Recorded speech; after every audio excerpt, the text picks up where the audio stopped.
Halo semuanya, welcome back to NFS channel. Di video kali ini aku akan mengajak pemirsa semuanya untuk berwisata di tempat yang bersejarah sepanjang masa dan ditemani dengan cuaca yang cukup romantis ya, sehingga menambah suasana seperti seolah kembali pada masa sejarah itu. Oke, baiklah, ikuti terus video ini dari awal sampai selesai.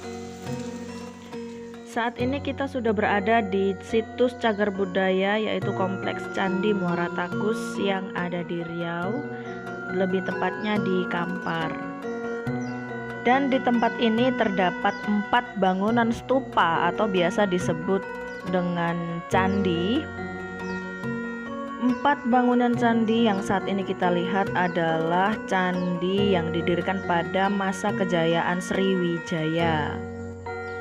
Belum diketahui secara pasti kapan stupa-stupa ini didirikan, tapi menurut catatan seorang pengembara dari Cina, candi ini dibangun sekitar tahun 671 Masehi atau pada abad ke-7 Masehi. Siapa yang tidak kenal dengan Kerajaan Sriwijaya? Kerajaan yang sangat besar sekali, kerajaan yang dikenal sebagai negara maritim yang sangat kuat dan khususnya di bidang perdagangan. Kerajaan ini pernah berjaya mulai abad ke-7 sampai dengan abad ke-12 Masehi atau sekitar tahun 671 Masehi sampai dengan tahun 1377 Masehi. Jadi bisa disimpulkan bahwa candi ini lebih tua daripada Candi Borobudur ya, karena Candi Borobudur itu dibangun pada masa kejayaan Kerajaan Majapahit. Dan Kerajaan Majapahit itu sendiri ada sekitar pada abad ke-9. Dan masa kejayaan Kerajaan Sriwijaya ini cukup luas sekali, meliputi negara-negara tetangga kita seperti Thailand, Singapura, Semenanjung Malaya, dan mungkin masih ada beberapa negara lagi. Namun sayangnya kerajaan besar ini harus runtuh pada tahun 1377 Masehi setelah berjaya sekitar 700 tahun lamanya.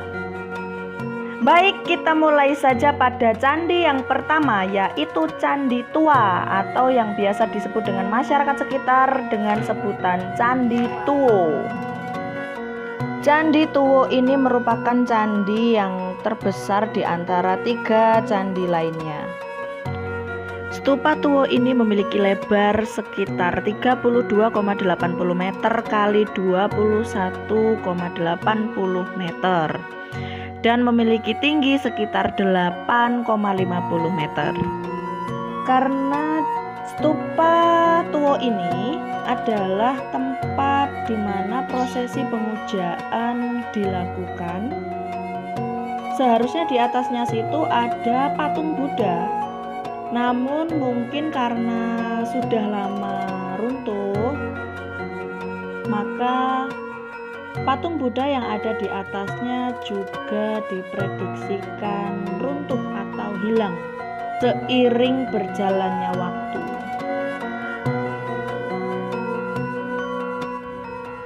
Struktur bangunannya juga terdiri dari 3 jenis batu, yaitu ada batu pasir, kemudian batu sungai, dan yang terakhir adalah batu bata merah.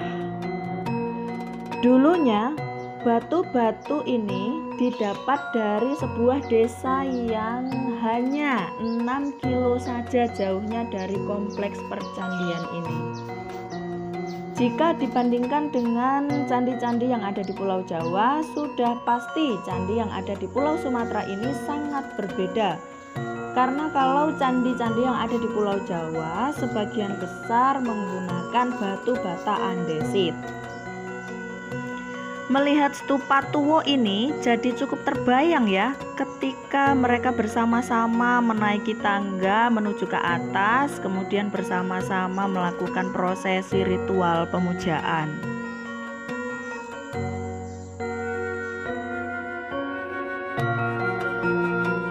Kita beralih ke candi yang kedua, yaitu Candi Mahligai.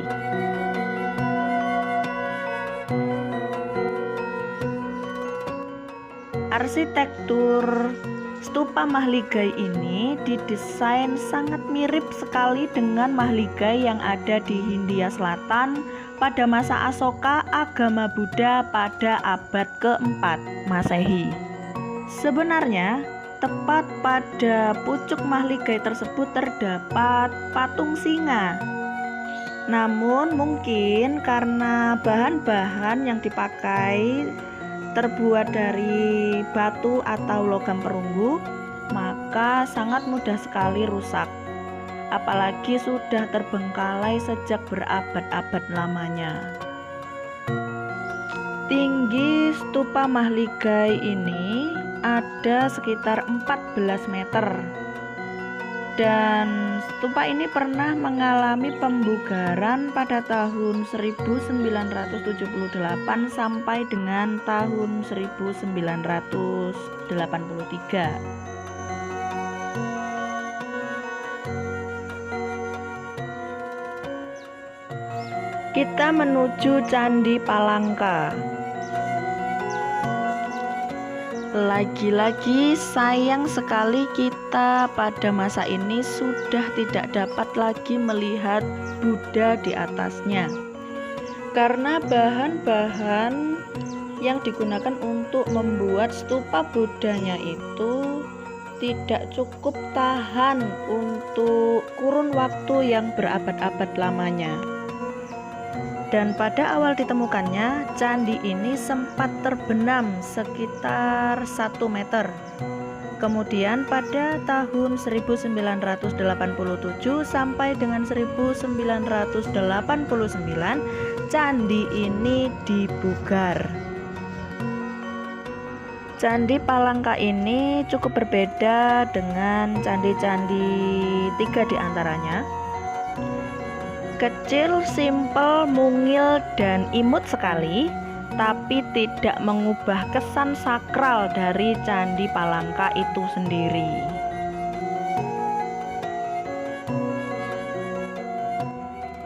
Sekarang kita beralih ke candi terakhir, yaitu Candi Bungsu. Candi ini terletak di sebelah selatan Candi Tua dan sebelah barat Candi Mahligai. Jadi kayak sedikit diapit gitu ya oleh kedua candi yang ada di sebelahnya. Desain Candi Bungsu ini memiliki kemiripan dengan candi utama, yaitu Candi Tua, hanya saja bagian atasnya berbentuk persegi 4. Dan persegi 4 dari Candi Bungsu ini memiliki ukuran sekitar 7,50 kali 16,28 meter. Dan juga Candi Bungsu ini memiliki tinggi sekitar 6,20 meter. Jadi cukup jelas ya bahwa candi ini mempunyai 2 karakter susunan pada satu platform dan memiliki konfigurasi yang juga sangat mirip dengan Candi Asoka yang ada di India. Dan di kompleks percandian Candi Muara Takus ini juga terdapat seperti pecahan arca ya, ini kalau tidak salah. Jika di antara pemirsa sekalian ada yang tahu ini apa, boleh kasih tahu saya lewat komen di bawah ya. Di sini juga terlihat ada seperti gundukan tanah, tapi ini bukan gundukan tanah biasa ya, melainkan di dalam situ masih terdapat mungkin serpihan-serpihan atau reruntuhan candi.